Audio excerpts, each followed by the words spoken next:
है जनाब जिसमें सेलिंग प्राइस एग्जामिनर ने एक यूनिट की 10,000 रुपए रखी है, 20% टारगेट प्रॉफिट है, लेकिन नीचे एक अजीब चीज लिखी हुई है cost per unit of first batch. इसका मतलब यहाँ लर्निंग बैचेस में होगी लेकिन प्राइस एक यूनिट की दी हुई, ठीक है। तो हमने इन सब चीजों को कन्वर्ट करना होगा पर बैच, ठीक है। अच्छा, बैच में यूनिट्स कितने जी? बैच में यूनिट्स हैं 200, और आपने ये देखना है कि लर्निंग किस पे अप्लाई होगी। लर्निंग अप्लाई होगी मेरे प्यारे बच्चों, लिखा हुआ है कि सिर्फ स्किल्ड लेबर पे, और स्किल्ड लेबर और उससे रिलेटेड वेरिएबल ओवरहेड्स, दो चीजें आ रही हैं।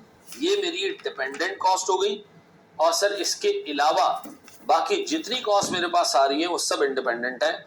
ये भी इंडिपेंडेंट कॉस्ट है सर, ये भी इंडिपेंडेंट कॉस्ट है, ये भी इंडिपेंडेंट कॉस्ट है, और ये भी इंडिपेंडेंट कॉस्ट है।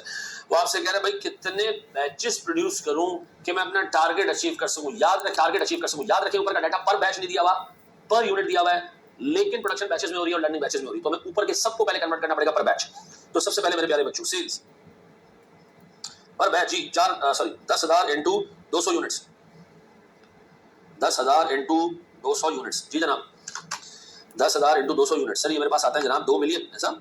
यस सर, 2 मिलियन रुपए। 2 मिलियन की सेल्स में हमारा प्रॉफिट होना चाहिए है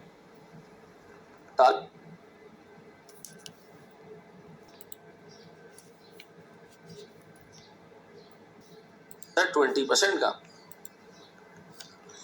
दैट इज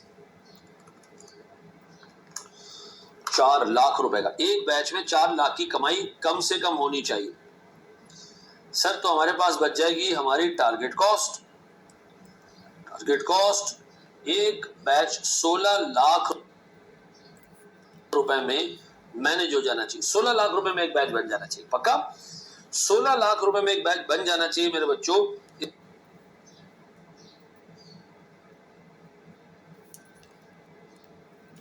तो इसमें अब हमने सबसे पहले देखनी इंडिपेंडेंट कॉस्ट। प्यारे बच्चों, इंडिपेंडेंट कॉस्ट में मेरे प्यारे भाई सबसे पहली चीज डायरेक्ट मटेरियल कितने का जी? 4,000 रुपए पर यूनिट।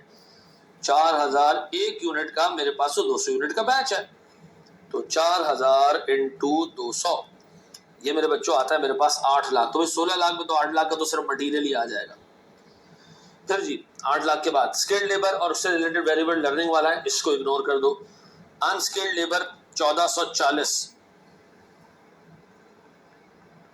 सर स्किल्ड पे लर्निंग होती है, अनस्किल्ड में किसी में भी हो सकती है पेपर। अनस्किल्ड लेबर जी सर 1440 रुपए पर यूनिट, 200 यूनिट्स का बैच। 1440 मल्टीप्लाई बाय 200, यह आता है मेरे बच्चों 288,000।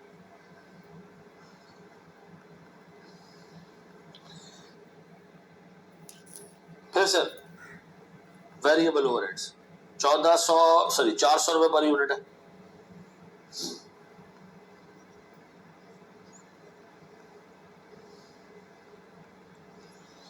ये हो जाएगा मेरे बच्चों 400 इंटू 200 कितना जी? 80,000। अब सर मेरे पास सेलिंग ओवरहेड्स 1,500 रुपए per unit.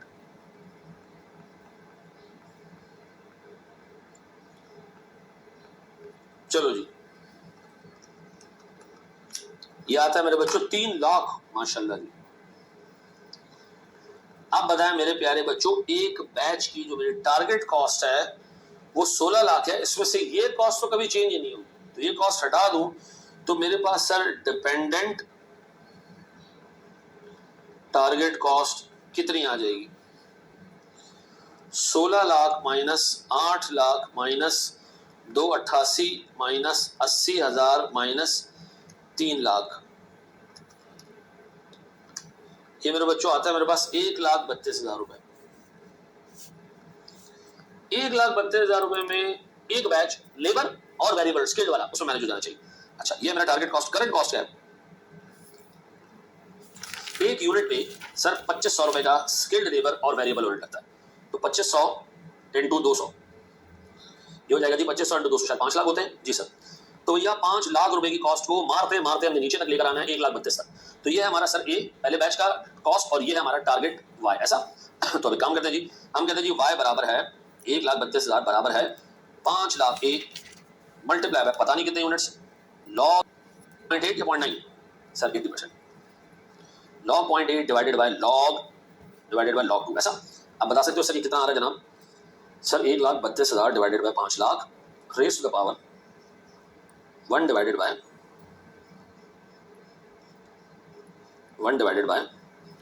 log 0.8 divided by log 2, ठीक है जी। तो ये आता है सर मेरे पास अराउंड 62.6 यूनिट्स। तो सर इतने यूनिट्स के ऊपर जो है वो हमारा टारगेट अचीव हो जाएगा, ठीक है जी। हम इसको वैसे चेक करके भी देख लेते हैं सर कि अगर मैं वाई निकालना चाहूँ और मेरे को जी 5 लाख मेरे पहले यूनिट के आर्स हैं, ठीक है जी। बताएं 62.6 यूनिट्स पे log 0.8 डिवाइडेड बाय log 2 क्या बनता है सर? रेज का power log 0.8 divided by log 2 multiply by 5 lakh, ये बिल्कुल सही आता है। तो 62.6 बैचेस में, यूनिट्स बैचेस में हम अपना टारगेट अचीव कर लेंगे, ठीक है जी। सर देख लीजिएगा, अब हम 2 पास पेपर के सवाल करते हैं। जब डाटा यूनिट्स में दिया और प्रोडक्शन बैचेस में हो रही हो तो पहले बैचेस पे आ जाए, ठीक है जी। पहले सारा हिसाब किताब बैचेस पे लिया और फिर उसको आगे लेके चलें, ठीक है जी। Thank you very much.